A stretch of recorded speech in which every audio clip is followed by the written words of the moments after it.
하나님의 말씀은 창세기 41장 1절에서 13절까지의 말씀입니다. 창세기 41장 1절에서 13절의 말씀입니다. 찾으셨으면 교독합니다. 제가 먼저 있습니다. 만 2년 후에 바로가 꿈을 꾼즉 자기가 하숫가에 섰는데 원이 아름답고 닮은 일곱 나무가 하수에서 올라와 알파한테 뜯어먹고 그리에 또 흉악하고 파래한 다른 일곱 암소가 하수에서 올라와서 그 소와 함께 하숫가에 섰더니 그 흉악하고 파래한 소가 그 아름답고 닮은 일곱 털을 먹으니라. 바로가 곱게 따라 다시 잠이 들어 꿈을 꾸니 한 줄기에 무성하고 충실한 일곱 이삭이 나오고 그 외에도 대학과 동풍의 말 일곱 이삭이 나오더니 그 쇠약한 일곱 이삭이 무성하고 충실한 일곱 이삭을 삼킨지라 바로가 깬즉 꿈이라. 아침에 그 마음에 드는 사람을 보내어 배불리 그것과 박들을 모두 불러 그들의 부르고하였으나 그를 바로에게 감사하고 술 맡은 장관이 바로에게 고하여 가로되 내가 오늘날 나의 허물을 추억하나이다. 바로의 입에서 그의 동들이 나왔다. 나와 나와 그가 하룻밤에 꿈을 꾼즉 각기 징조가 있는 꿈이라.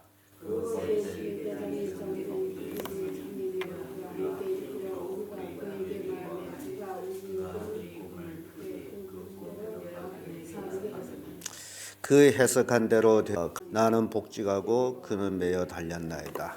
아멘.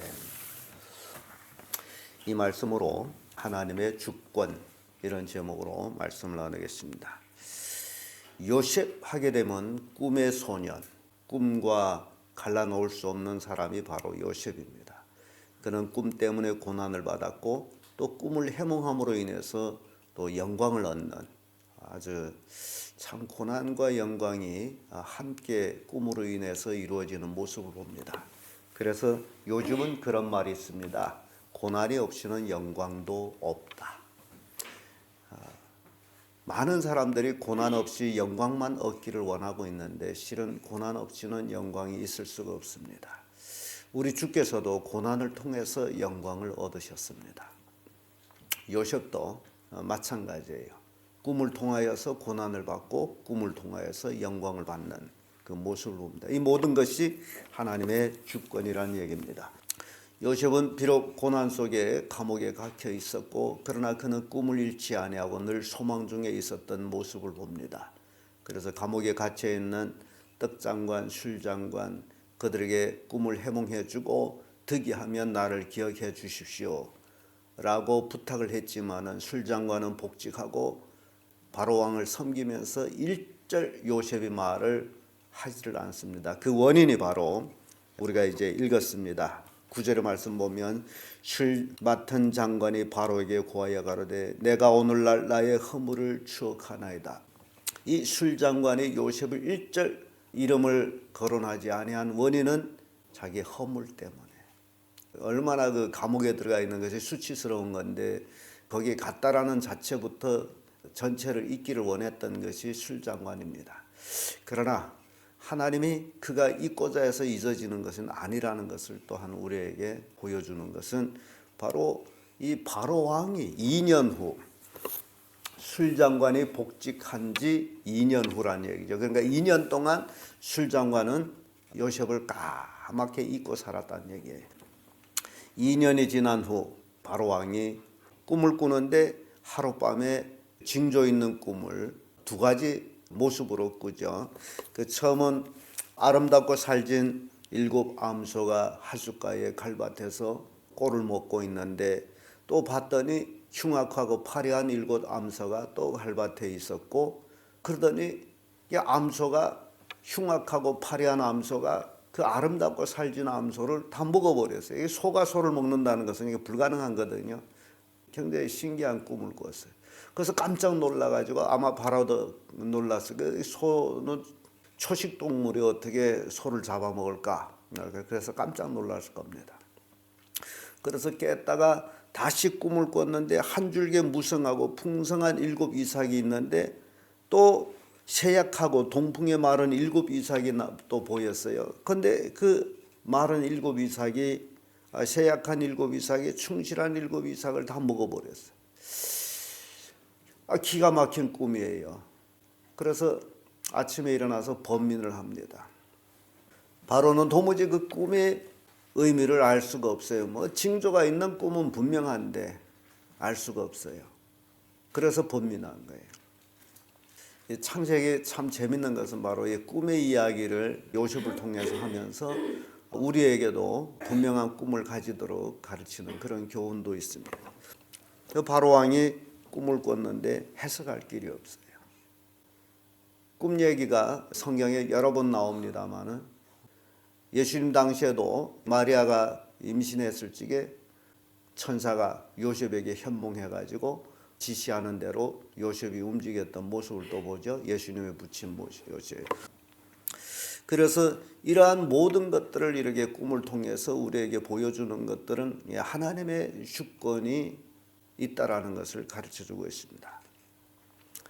그래서 하나님의 주권은 바로에게 꿈을 통해서 하나님이 하시고자 하는 일을 보여주셨다라는 것이죠.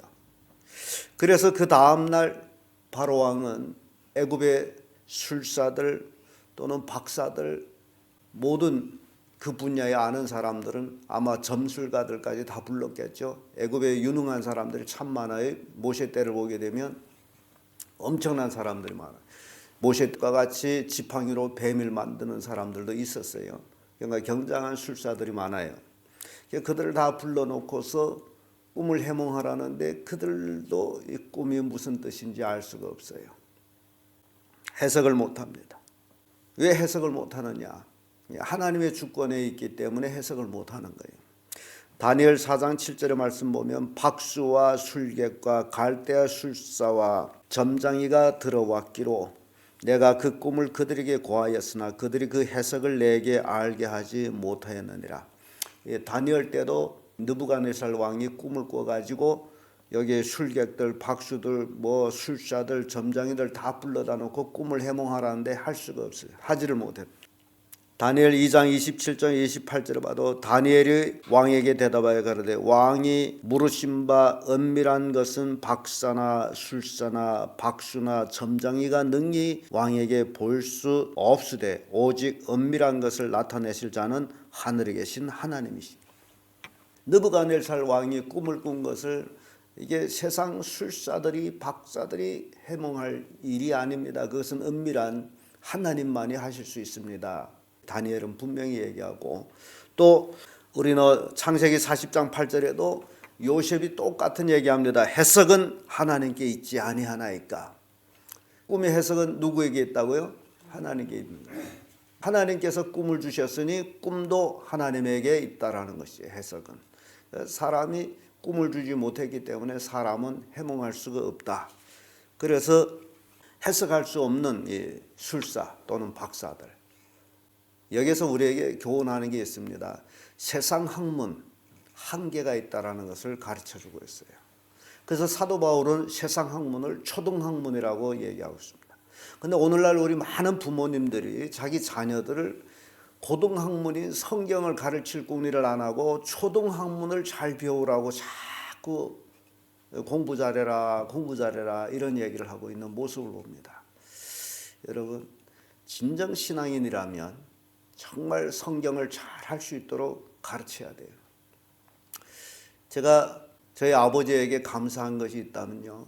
제가 중학교를 들어갈 때 저희 아버지는 실은 공부를 못했어요. 그럼에도 불구하고 공부 잘한 유식한 사람보다 더 유식했어요. 저한테 그런 얘기를 했어요. 중학교 올라가게 되면 과학을 배울 텐데 과학을 배우게 되면 하나님과 멀어진다. 조심하거라. 그 얘기를 했어요. 오늘날 많은 사람들이 과학 맞는 주의에 빠져 있습니다. 과학은 전부인 줄 알고 있어요. 그러나 학문적으로 따지게 되면 과학은 제일 낮은 학문이라는 사실. 그걸 여러분들이 아셔야 됩니다. 가장 높은 학문이 신학입니다. 그 밑에 학문이 철학입니다. 그 밑에 학문이 문학입니다. 그 밑에 학문이 과학이에요. 그래서 과학은 네 번째에 갑니다. 근데 오늘날 많은 사람들이 그걸 모르고 네 번째 학문이 최고의 학문이라고 착각하고 있습니다.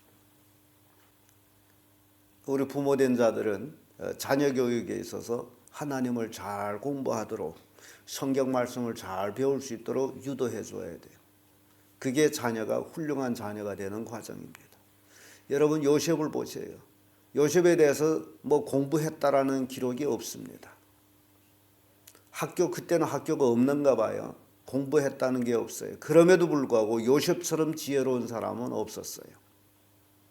왜냐하면 하나님이 함께하기 때문에. 그래서 이 하나님이 함께하는 그것이 이 땅에 살아가는데 최상의 재부라는 사실, 그보다도 더 큰 축복은 없다라는 사실, 세상 학문을 잘 알면 뭐 어떻게 된다? 아니라는 사실을 여러분 아시기를 바랍니다.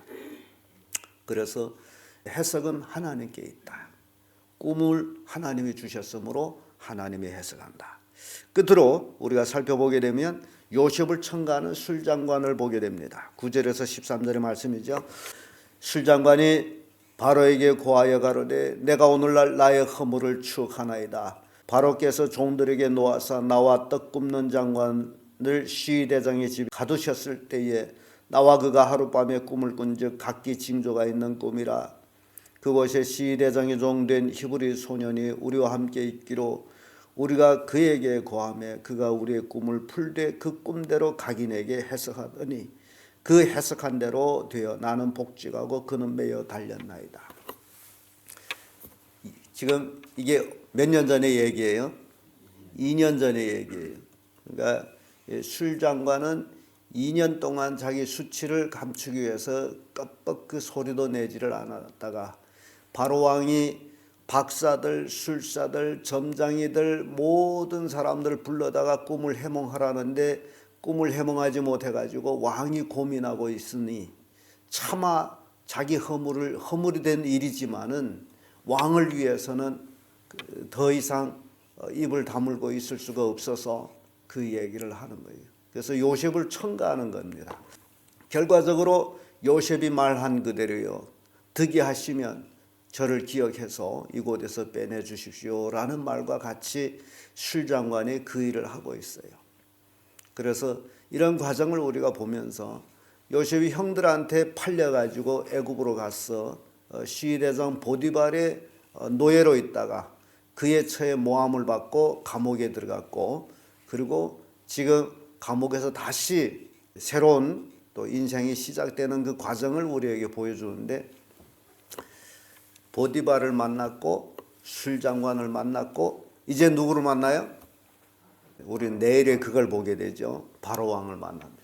그래서 순진하게 진실하게 사는 요셉 앞에는 그 고난이 아니고 하나님의 주신 꿈을 이루어가는 과정이었다라는 사실.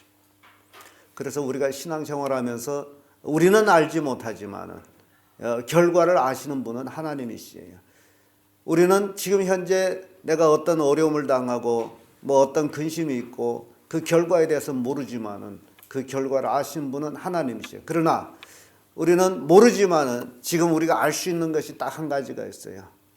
지금 현재 우리가 알 수 있는 것은 내가 지금 현재 요셉처럼 진실하게 순결하게 오로지 하나님만 바라보고 살아가는 삶, 그건 우리가 아는 숫자입니다. 근데 오늘날 많은 사람들이 요셉처럼 살지를 않아요. 세속에 물들어가지고 세상 사람들과 같이 어울리고 세상 사람들이 살고자 하는 대로 살아가고 있다라는 사실이에요. 그래서 하나님의 주신 복을 받지를 못합니다. 요셉은 그런 노예의 신분으로 있으면서도 노예들과 같이 살지를 않았어요. 그걸 여러분들이 아셔야 된다는 겁니다. 요셉의 신분은 노예지만은 그 삶은 노예의 삶이 아니었어요. 여러분들이 이 땅에 살아가면서 우리는 육신을 입었기 때문에 죄인이지만은 실은 우리는 예수 그리스도를 믿으면서 하나님의 자녀라는 사실. 그래서 죄인같이 살지 말고 누구처럼 살아라? 하나님의 자녀처럼 사는 거예요. 왜냐하면 우리가 하나님의 자녀이기 때문에. 세상의 빛과 소금이 되는 사람이 세상의 어둠과 소금이 아닌 사람들과 같이 어울려 산다는 거, 그게 말이 되냐고. 그래서 신앙이라는 것은요, 우리가 이 세상 살아가는 동안 평생 살아가는 것이 신앙이에요. 하루 이틀 깜빡 오늘 하루 내 예수 잘 믿고 그럴 수는 있어요. 그러나 내일 또 세상 사람들과 똑같이 산다면 그건 오늘 삶은 아무것도 아니에요. 오늘의 신앙이 내일의 축복으로 이어져야 된다는 사실이에요. 그게 바른 신앙입니다. 그래서 우리는 매일같이 바울이 고백하듯이 매일같이 나는 죽노라. 바울이 왜 매일같이 죽어야 돼요? 그러나 그는 매일같이 죽노라. 왜냐하면 복음으로 살기 위해서는 육신이 죽어야 된다는 사실이에요. 육신의 정욕, 욕심, 쾌락 모든 것들이 죽어야 된다는 사실. 그래야만이 하나님을 기쁘시게 하는 삶을 살 수 있는 것입니다. 요셉은 그렇게 살았어요. 세속을 버리고 살았어요. 노예지만 노예다운 삶을 살지 아니하고 하나님의 자녀처럼 살았어요. 왜냐하면 하나님의 함께 하심을 그는 알고 있었기 때문에. 그래서 여러분들이 모두 다 요셉과 같이 하나님의 주권 속에 있다는 사실을 명심하십시오. 하나님 주권 밖에 있는 게 아니에요. 그럼 매일매일 우리는 하나님을 기쁘시게 하는 삶을 살아야 돼요. 그러면 우리는 이 세상에서 복된 삶을 살 수 있습니다. 요셉이 그런 어려움, 고난을 통해 가지고 애굽의 총리 돼서 온 가문을 구원하듯이 여러분들은 여러분 가문의 총리가 돼 가지고 여러분 가문을 다 구원해야 될 그런 사명이 있다라는 사실 명심하시길 바랍니다. 기도하겠습니다.